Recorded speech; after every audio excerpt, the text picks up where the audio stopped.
কিছুদিন আগে শহরের এক ধনী ব্যক্তির স্ত্রী ছিলেন অসুস্থ। ওই ধনী ব্যক্তির স্ত্রী যখন বুঝলেন অন্তিম সময় আগত, তিনি তার একমাত্র কন্যা সিন্ডারেলাকে কাছে ডেকে বললেন, বাছা আমার, যখন আমি চলে যাব খুব ভালো হয়ে থেকো। ভগবান সব সময় তোমার মঙ্গল করবেন, আর উপর থেকে তো আমি তোমাকে সব সময় দেখবো। আহ, এই বলে তিনি চোখ বুঝলেন এবং মারা গেলেন।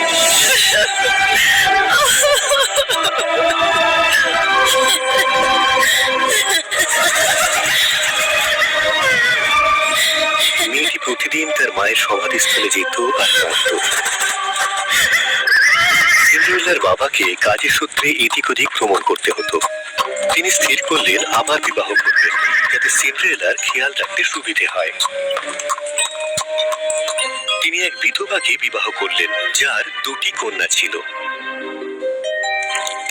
সিন্ডারেলা তার দরজাল সৎমা আর তার দুই নিষ্ঠুর বোনের সাথে বড় হতে লাগলো। তারা সিন্ডারেলার সাথে খুব বাজে ব্যবহার করত, তাকে চাকরের মতন খাটাতো, বাড়ির সব কাজ করাতো।